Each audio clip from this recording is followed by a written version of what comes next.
Halo sahabat, salam jumpa, salam sehat. Marilah kita awali seluruh aktivitas sepanjang hari ini dengan doa yang didasarkan pada bacaan hari ini.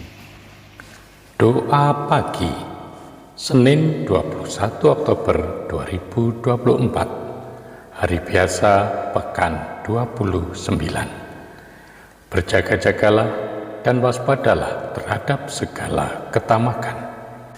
Dalam nama Bapa dan Putra dan Roh Kudus. Amin. Bapa, banyak orang mengikuti jalan dunia, yaitu menaati penguasa kerajaan angkasa sebagai istilah untuk ruang gerak di mana roh jahat berkeliaran dan berkuasa, roh yang bekerja di antara orang-orang durhaka. Orang hidup di dalam hawa nafsu daging dan menurut kehendak daging dan pikiran yang jahat. Memang benar, karena dosa, orang yang sekarang menjadi pilihan Tuhan sebelumnya tidak berbeda dengan orang lain, hidup dalam situasi pada dasarnya harus dimurkai. Inilah situasi sejak Adam yang ada pada manusia di dunia. Pun kalau kita sudah dirahmati, bisa bertobat, sebaiknya kami tidak lupa asal mula kami menganggap situasi sekarang sebagai hak dan wewenang, bahkan kedudukan kekayaan yang kemudian disombongkan. Bila demikian, kami tentu sesat. Bapa, orang ketika makmur, kaya, paling tidak memperhitungkan kematian. Yang dipikirkan setelah panenan limpah bukan bagaimana menggunakan panenan itu untuk melakukan kebaikan, melainkan hanya memperluas kemungkinan untuk menyimpan. Pada orang masih muda, kuat badan, tak terlintas pemikiran bahwa ia pun dapat mati sewaktu-waktu. Orang tua masih mengandaikan tahun ini masih bisa. Orang sakit pun juga lama tidak akan memperhitungkan. Mungkin bulan ini, minggu ini, hari ini akan mati. Ilmuwan sekarang tahu bahwa kabar kematian biasa disambut dengan penyangkalan. Tidak.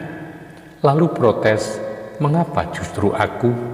Kemudian menjadi tawar-menawar. Ya, akan tetapi selanjutnya menurun menjadi acuh sikapnya dan akhirnya bisa menyerah.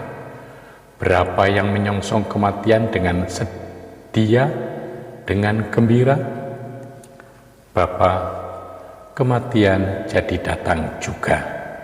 Tidak peduli senang atau tidak, menyerah atau memberontak, maut mengambil orang pada waktu yang sudah ditetapkan olehmu.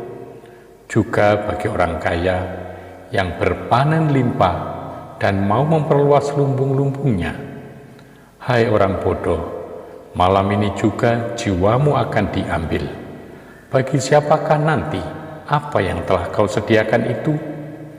Yesus bahkan menunjukkan peringatan khusus kepada orang semacam ini. Waspadalah terhadap segala ketamakan, sebab walaupun orang berlimpah-limpah hartanya, hidupnya tiadalah tergantung pada kekayaannya itu. Maka Yesus juga menjauhkan diri dari urusan dunia, tidak mau mencampuri urusan warisan, itu bukan bidangnya. Dalam sementara tarekat biara, hal ini ditekankan secara khusus karena orang dipanggil bergaul kemiskinan. Itu justru memberi kesaksian tentang kefanaan urusan harta kekayaan. Ia tidak boleh terikat dan terlibat pada penghakiman antara saudara mengenai harta benda. Bapa Maha Mulia, penuhilah kiranya kami dengan Roh Yesus yang telah menghampakan diri guna membela kami. Perkenankanlah Dia menunjukkan jalan kehidupan kami. Demi Yesus Kristus Putramu, Tuhan dan pengantara kami, yang hidup dan berkuasa, kini dan selama-lamanya. Amin. Semoga Allah yang Maha Kuasa memberkati saudari-saudara sekalian, Bapa dan Putra dan Roh Kudus. Amin.